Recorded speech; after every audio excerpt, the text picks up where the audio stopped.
Good morning everyone, मैं doctor Ashutosh Kumar Sharma, faculty of Ayurveda. हम लोग चरक संहिता पढ़ रहे थे। चरक संहिता में फर्स्ट चैप्टर सूत्र स्थान का हम लोग डिस्कस कर रहे थे, जिसका नाम था दीर्घ जीवित, लॉन्ग लाइफ के लिए कैसा करना है।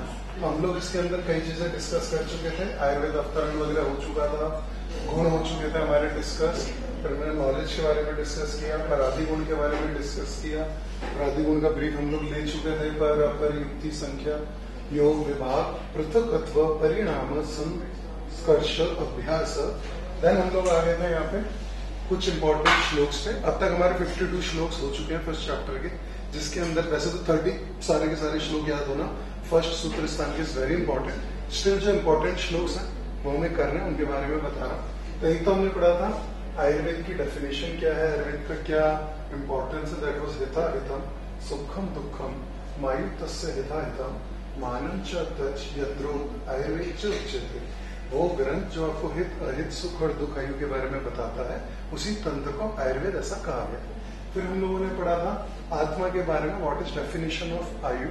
तो वो है शरीर इंद्रिय सत्व आत्म संयोगे धारी जीवितम नित्य गश्च अनुबंधश्च पर्याय उच्यते। पर्याय का मतलब होता है संयोजन, आयु का मतलब हो गया चार चीजों का संयोग। फर्स्ट आ गया इसके अंदर शरीर, दूसरा आ गया इंद्रिय। इंद्रिय हमने पढ़ी थी 11 होती है, 5 कर्मेंद्रिय, 5 ज्ञानेन्द्रिय, 1 उभयेंद्रिय जिसको आप मन बोलते हैं। देन देयर इज आत्म, सत्व यहाँ पे मन के लिए भी यूज कर लिया। मन का गुण सत्व है, मन के दोष 2 हैं, रज और तम। देन देयर वाज संयोग, आत्मा और इनका संयोग, संयोग इज कॉम्बिनेशन, 4 सिनोनिम में, धारी जीवितम नित्य अनुबंध। ये हमारा डिस्कस हो गया। अब हम लोग इससे आगे आ जाते हैं। हम लोग डिस्कस कर रहे थे षड पदार्थों के अंदर सामान्य और विशेष के बारे में। तो सामान्य के लिए हमने पढ़ा था सर्वदा सर्वभावानां सामान्य वृद्धि करणम हलास हेतु विशेषश्च प्रवृत्ति रूपस्तु। तो दिस इज द श्लोक फॉर सामान्य एंड विशेष। फिर वो आगे इसके अंदर बताते हैं सामान्य एकत्र, ये क्वालिटी है, सामान्य चीजें जब जुड़ेंगी तो इट विल एड ऑन। विशेषस्तु पृथकत्व, पृथकत्व दैट इज डिफरेंशिएशन, इंडिविजुअलिटी। तुल्यस अर्थता ही सामान्यम, विशेषस्तु विपर्ययी। ऐसा ये श्लोक है, ये श्लोक भी आपको याद होना चाहिए। इसके बारे में एक्सप्लेनेशन के लिए इंपॉर्टेंट है। फिर हम लोगों ने यहाँ पे द्रव्य के बारे में पढ़ा था। द्रव्य क्या होता है, यत्र आश्रित कर्म गुण, जिसके अंदर कर्म गुण सब कुछ पहले ही अंदर से आश्रित है, उसको हम लोग द्रव्य कहते हैं।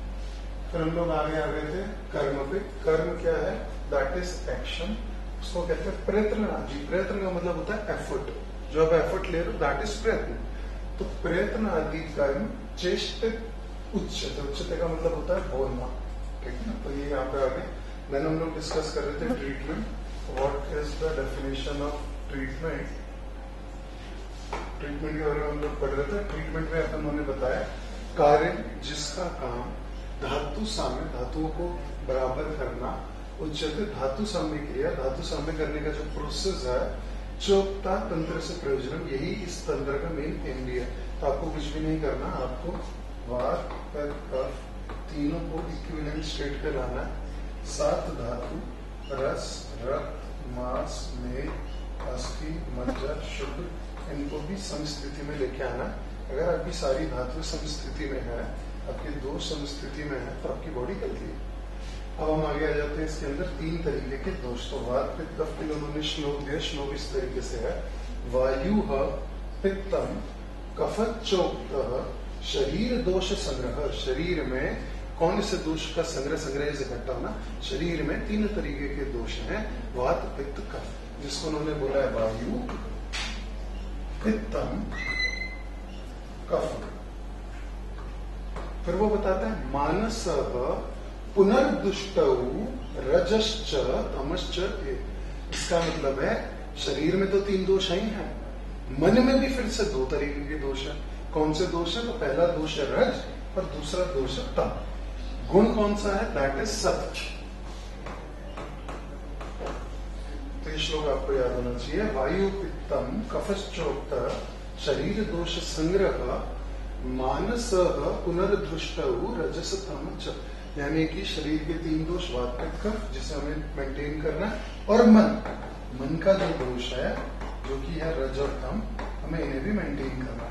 तो अगर हम चाहते हैं हेल्दी रहना, तो अब देखो आयुर्वेद में पहले से इन्होंने बताया कि सिर्फ फिजिकली हेल्दी रहना इज नॉट हेल्दी, आपको मेंटली हेल्दी रहना इज ऑल्सो वेरी इंपॉर्टेंट। तो अगर आप बहुत स्ट्रेस में हो, डिप्रेस हो, हिटरेड है, बहुत ज्यादा चीजों को लेकर डिजायर्स आते हैं, not in the category of being an healthy man.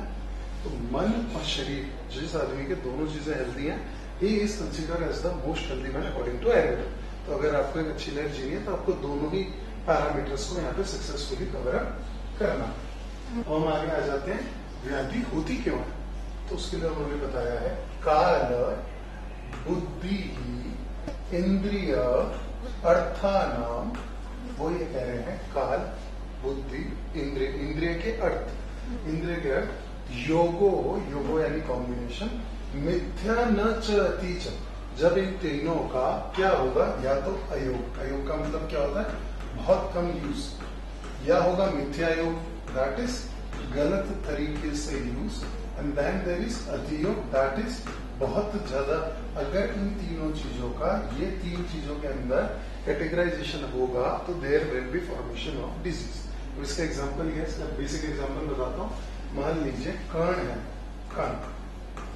कर्ण का कार्य क्या है, सुनना, दैट इज हियरिंग। अब इसका अयोग क्या होगा, मैं बिल्कुल भी कुछ भी नहीं सुन रहा हूँ, ठीक है ना, मैं बिल्कुल कोई चीज पर फोकस ही नहीं कर रहा हूँ, हमेशा कान में लगा के बताऊं, दैट इज अयोग। मिथ्या योग क्या होगा, गलत चीजें सुनना, जो चीजें मेरे लिए इंपॉर्टेंट नहीं है, डिजर्विंग नहीं है, अपशब्द को सुनना, गलत तरीके की चीजें, साउंड्स वगैरह को सुनना, दैट इज मिथ्या योग। अति योग क्या, बहुत ज्यादा गाने सुनना, कान में हेडफोन लगा के रखना, दैट इज अति योग।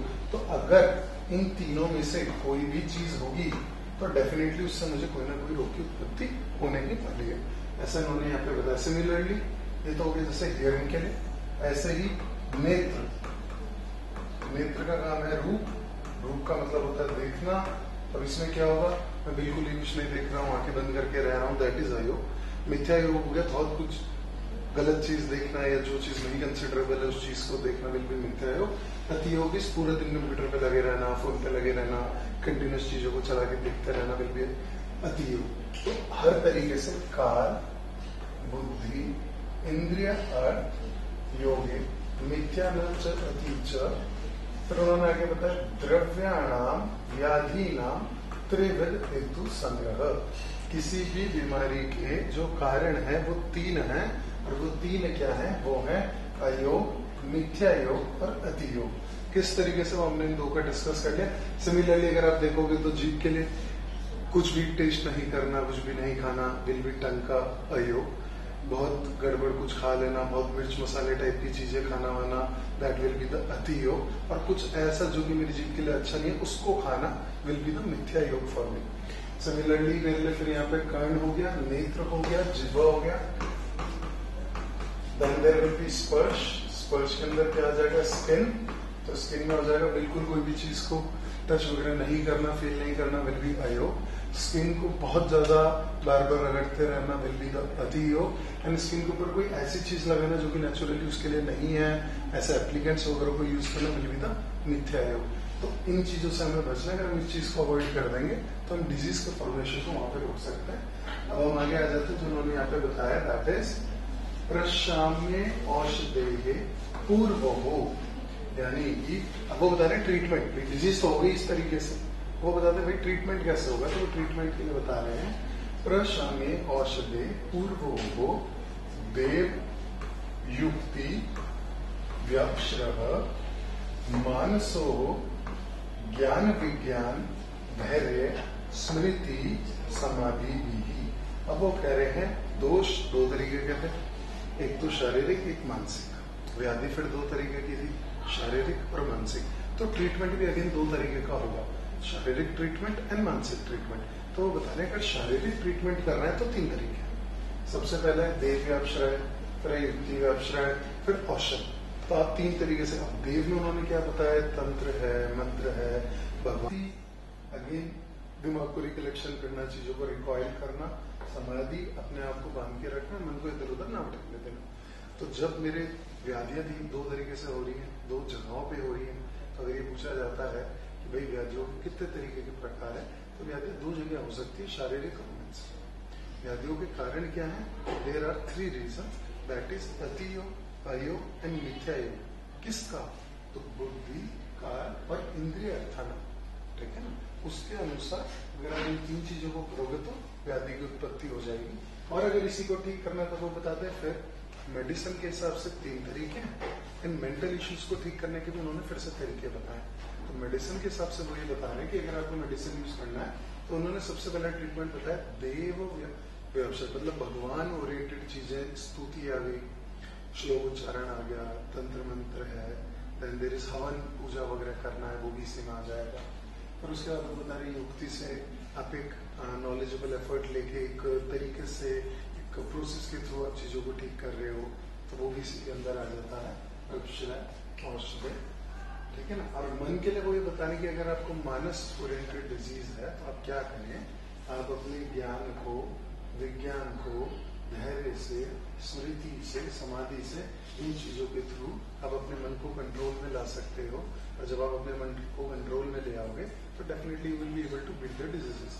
तो जब आपका मन और शरीर दोनों ही दोष विहीन, यानी कि दोष जो है मन के अंदर रजो तम है वो कंट्रोल है, और शरीर के जो दोष है वात पित्त का वो भी इक्विवेलेंट है, कंट्रोल्ड वे में है, तो ही वो कहते हैं कि आप हेल्दी हैं। और यही हमारे ट्रीटमेंट का मेजर पार्ट होना चाहिए। This is what we need to focus on. अब हम वापिस यहाँ पे आ जाते हैं। तो अब डिजीज फ्री के बाद अब हम लोग आ जाते हैं इनके कैरेक्टरिस्टिक्स पे। तो वात की क्या क्वालिटीज हैं, पित्त की तो भी बता देता हूँ। वात, पित्त एंड कफ, ये जो तीनों है ये ट्राइपॉड है बॉडी की, ठीक है। पूरी बॉडी इन्हीं पर टिकी है। आप मानो ये आपका बॉडी है, ठीक है, और ये ट्राइपॉड है। ये हो गया वात, ये हो गया पित्त, ये हो गया कफ। अब ये हो सकता है पर्सन टू पर्सन, इसमें परम्यूटेशन कॉम्बिनेशन है।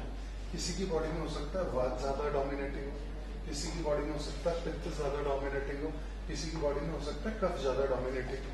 लेकिन ऐसा कोई पुरुष नहीं है जिसमें ये तीनों है ही नहीं, ये तीनों में से एक भी चीज कम। तो ये हो सकता है वात किसी में बहुत ज्यादा है, पित्त कम है, कफ लाइट हो सकता है, किसी में तीनों चीजें इक्विवेलेंट आ रही हो सकता है, किसी में कफ प्रधान है। बट जब ये तीनों का लेवल हम बैलेंस कर देंगे देन बॉडी इज हेल्दी, आपका शरीर हेल्दी है। तो अब इसके अंदर वात के अंदर फिर वो बताते हैं वात के गुण। तो वात के गुण क्या है? रुक्ष है, लघु है, शीत है, खर है, चल है, ठीक है ना। रुक्ष का मतलब क्या हो गया? रुक्ष का मतलब हो गया ड्राई। जो भी चीजें बॉडी में रुक्षता बढ़ाती हैं वो वायु को बढ़ाएगी, ठीक है ना।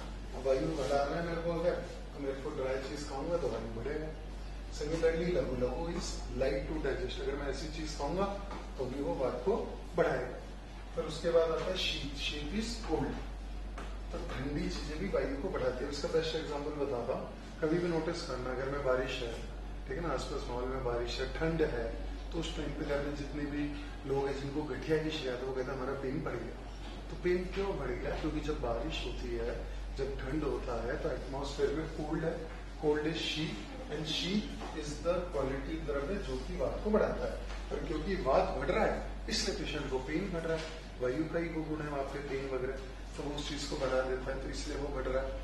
फिर उसके बाद आ जाता है खर and then Chanchal is moving. तो वायु को अगर आप देखोगे तो नॉर्मली उन्होंने ऐसा बताया वायु जो है उसका गुण है चलना। वो कहते हैं पित्त पंगु, कफ पंगु, पंगु मल धातु।